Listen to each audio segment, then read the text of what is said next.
Welcome to another episode at Consciously Evolving Enterprises. I'm your host, as always, Mr. Ryan Dillon Brasington. I will be trying to bring these stories to you in an exciting, extraordinary fashion for your enjoyment. Please note that all these stories are unscripted because they are based on true events. So please enjoy. After many, many years, Mr. Ryan finally has enough money to get a full arm tattoo. And he's thinking, you know what? I'll get this full arm tattoo. I've got in mind three geishas to represent the ladies throughout my life. So, he's got one that is a warrior, one that is a princess, and one that is a thinker. And he's saying, finally got this money to do it. And, one of the reasons Ryan wanted to do this was to cover up some pretty gnarly scars that he got in his childhood. And he's really looking forward to it because he's always getting questioned about the scars on his arm and where they came from and what the story was behind that. And anyway, short story was that Ryan was trying to feed some possums when he was a young man, and he went up and there's this possum on the side of the tree, and it's hanging there, and you can see this possum like in the silhouette and the light behind it from the neighbor's house as it's made its way up the tree that led across his balcony. And quite often, these people would feed the possums apples. I'd leave him out, and Ryan, being a young man, thinks, yeah, you know what? I'm gonna feed these possum. I'm gonna hand feed these possum, man. This would be cool. So he walks over and he had the apple in his hand and he reached his arm out, and then as he done, he didn't realize that possum had a young Joey, or young pup, whatever you might call it, a young baby in its arms, and the possum actually then attacked and it started to strip his arm and started to scratch his arm up pretty bad. And if you've ever heard a possum attack, it is pretty gnarly. It's really scary. So, this wild beast noise come out of this possum, and it's tearing up Ryan's arm, and many years later it's healed up, but obviously left the scar tissue there. Ryan's thinking, you know what? I've got these three geishas designed. They're looking awesome. This is what I really want. So it goes into the local tattoo parlor, and he says, this is what I want in my arm. This is the three geishas, and he's telling the tattoo artist, Jamie at the time, he's saying, one represents a princess, one's a warrior, and one's like the thinker, and, they're all kind of looking out for each other as well as looking out for me, because these are the three ladies I've always had in and out of my life, whether it be, my partner and my two daughters, or it be my three aunts, or my mom and my two sisters. There's always been these three ladies throughout my life. And he's explained this to the tattoo artist, and he said, yeah, all right, no worries, I'll go and draw something up. And he said, oh, cool, all right, we'll book you in for next week. And so Ryan says, pretty excited, and he's, yeah, all right, next week it is, cool. So a week passes. And anyway, Ryan gets his phone call the day before the tattoo, and they say, unfortunately, Jamie isn't going to be able to design your. Well, sorry, he's already designed your tattoo. We've got the drawing there; it's ready to go. But unfortunately, Jamie won't be able to make it in. He's had an asthma attack. And okay, thinking asthma attack's pretty serious, right? So all right, we'll give Jamie, 24, 48 hours to chillax. You go on his hyperventilator machine. Hopefully feel better. And I said, all right, well, in the meantime, do you want to come in and see the design, see what he's drawing up? And we're like, yeah, oh, cool, yeah, definitely. This is going to be on Ryan's arm forever. So anyway, going to the shop and looking at this design, and it's pretty damn cool. But then looking closer in the middle of the picture, one of these geishas was holding a mask, and the mask was a pretty cool mask, but the nails of the geisha look like claws, and they look really kind of ugly. And they're right in the center of this tattoo piece, this art piece. And Ryan said, "Look, I don't really like the claws on this geisha." And the guy's going, "Yeah, all right, no worries. Well, we'll tell Jamie when he comes back, and he can, rub that out and do something else for you." Anyways, and then closer kind of inspection of the design, and it wasn't very much like the original concept that Ryan had given young Jamie to design for him. And he's kind of looking at it and he's thinking, all right, I can see how this one is, that warrior, and I can see how this one is, that princess, and I can kind of see this is the thinker, but they weren't clearly pronounced like that, and very much in a banner pose that would have been around his arm. So Ryan's double thinking, and he's thinking, is that what I really want? Like, this guy's drawing claws on, three of the loves in my life. Like, did he not get the concept that I was explaining? And so he says, all right, well, and then you know what? I'll sleep on it. I'll see how I feel. Anyways, so next day comes around, and they're thinking, all right, still, yeah, it's designed. We'll make sure he rubs out the claws, and all right, well, go with the flow. So anyways, they do. They go down to the tattoo parlor. They're already there, sitting there. Sorry, Jamie's running an hour late. Okay, no worries. 2 hours passed now. The young Ryan's sitting there in the chair, and he's going, like, where is this guy? We're here to redesign it, here to get a very first tattoo. Not only the first tattoo, it's going to be one that's covering up those gnarly scars as well, which takes some extra care and concept around working with and around those scars. So young Ryan's like, well, I'm, getting pretty fed up of waiting, and says, to the dude at the front, he says, have you heard anything? He says, oh yeah, sorry, yeah, Jamie's not coming in.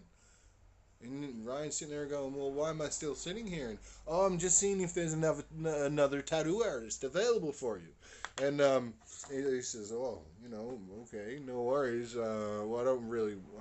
This guy's already drawing up the design. It's his picture. Another tattoo artist coming in. Is he going to draw up another design? And anyway, sorry, can't get in. And it turned out there was no other tattooist available on that day. So Ryan's gone home, spewing in a bucket, thinking, I didn't even get the tattoo that I wanted, let alone a tattoo. So anyway, a few days pass, and Ryan gets a phone call, and they say, we've got a tattoo artist available. It's actually the owner of the shop, and he wants to have a chat with you about your tattoo. So Ryan gets pretty excited, and he's thinking, all right, no worries. I'm going to go in, fresh start. We'll get this fresh tattoo, And so he does. He goes into the shop. He explains to the owner, this is the three girls that I want. I want the warrior, I want the princess, I want the thinker. So the guy says, all right, well, I'm going to redesign the whole lot. I'm going to redesign it because obviously you weren't happy with Jamie's design, so I'm going to redo it, yeah? So he says, okay, no worries.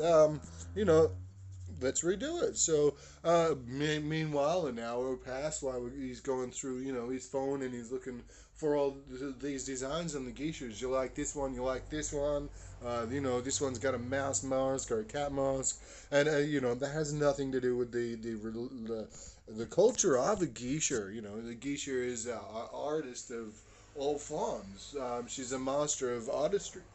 So anyway, with the master of artistry happening, one of that theme going all throughout the tattoos, as Ryan explained. Anyway, so they ended up designing another three, and kind of more happier with that design than the original design. Ryan agreed. All right, let's sit down in the chair. Let's get this done. We've got like 5 hours left to do a full arm tattoo. First one, sitting in the chair. Butters him up with the lubricant. We're ready to go. Anyways, they buzz up. They put the stencil on, and they say, "All right, we'll get through as much as we can."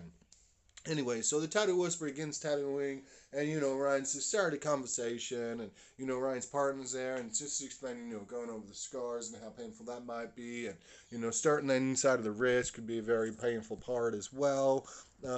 And Brian's partner just starts general chit chat. How long you been tattooing? And he says, oh, I've been tattooing for, probably about 15 years now. I'm kind of over it with his Australian accent.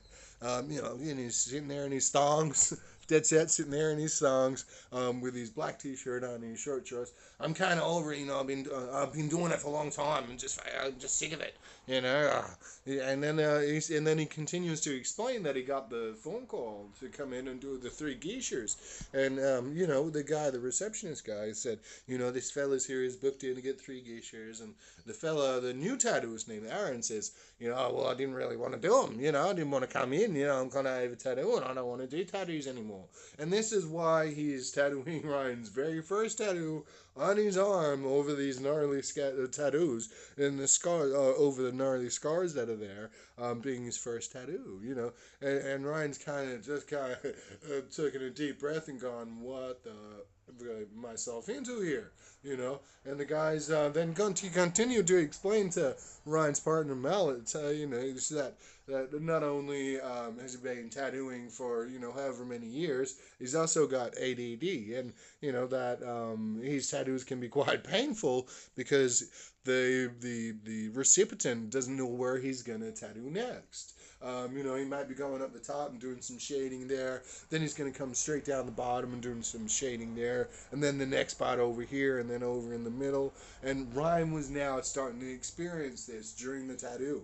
Not only did he do the outlining during the shading, he's going over these scars and over them again and again. And then up the top and around the top of the arm and then back down the bottom and then in the middle over these scars again. And Ryan started, sitting there for 4.5 hours. He's starting to twitch, and he's thinking, "Oh, I hope this is over soon. I just can't stand it anymore. Like this is full on." And Aaron's still there, twitching his leg and still looking in the arm and digging it in and going and going and going. And he's like, "Dude, we're almost there. We're almost there." And young Ryan's like, "Yeah, all right, no worries, keep going, keep going." And then looks down at his arm, and only one out of the geishers had been completed. And Aaron then wipes it over, and he goes, "Yeah, I think we're done for today." And we look down at the arm, and it's one out of the 3 geishas have been completed. And Ryan kind of says, "Oh, really? Okay, like I'm kind of glad it's over, but that's only one of the 3 that I asked for." And the guy says, "Yeah, no worries. You can come in next week and we'll finish it off." And I said, "Well, all right, number one, I want to make sure you're going to be the artist that finishes this tattoo, to have the same style and the same technique with it." And the guy says, "Yeah, Aaron," he says, "Yeah, no worries, man. Sorry, yeah, no worries, mate. I'll be, yeah." And so Ryan says, "Okay, well, let's book in. It's going to be 7 days from now, so this one's going to be still healing, but really keen to get the other 2 in." And they say, no worries, mate. No worries, mate. And they say, "All right, and that's going to be $1,200 for today." And Ryan's kind of looked and he said, "Oh, all right, no worries. Well, is that for the whole tattoo, the other 2 geishers as well?" And they say, no, that's for next time, mate. You got to pay another $1,200 next time you come in." And Ryan's kind of looked and just in shock for a moment and gone, "So it's going to be another $1,200 to get the other 2 ladies that I sat for today?" And he said, "Yeah."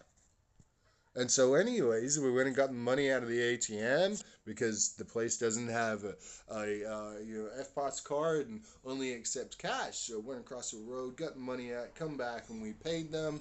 We already put down a $200 deposit, so we gave them $1,000. They took the money and they said, "All right, well, we'll see you in a week."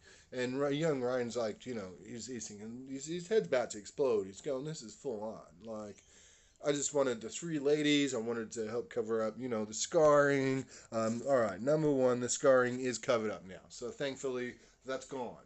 Yeah, but it's going to cost me another $1,200 to get the rest of it done. That's really expensive, And luckily, the money is there. And yes, I want to get it done.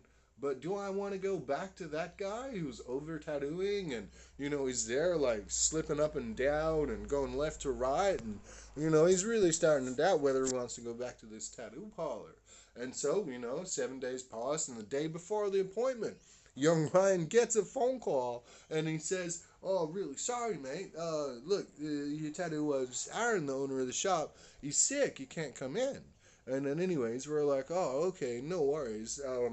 I guess we'll just rebook." He says, yeah, you can rebook, but you've got to know that he's having a baby. His wife's just about to pop, he's ready to go at any moment. So we actually don't know if we can rebook you in at this time. And so Ryan's just, hand on forehead going, "This is bull, man. This is absolute bull. Like, when can you fit me in?" And anyway, so they graded the 5th 3 months away or whatever not might be. And Ryan's pretty upset. He's walking around back in the house thinking, "I just wanted to finish this tattoo, man." Anyway, so Ryan's partner comes home and they have a quick chat about, there's other tattooists out there, even though our local area around here hasn't got many. there are other ones. So they went internet shopping and they ended up finding another tattoo parlor who agreed to do the whole arm in one go if they could. Obviously, want to hear the story and do the other two geishas as well as add a little bit more of their own work to it. And so Ryan was feeling pretty happy about this. Rang back the original parlor and said, "Look, really sorry, gonna cancel my appointment due to alternative events that are happening on that day. Yeah, really sorry, but thank you for your time." So canceled his appointment and now is rebooked in to do the rest of it at another one, and I'm sure he'll give you updates. So thank you very much for listening. Please leave a like, your feedback, subscribe, whatever it might be. Thank you.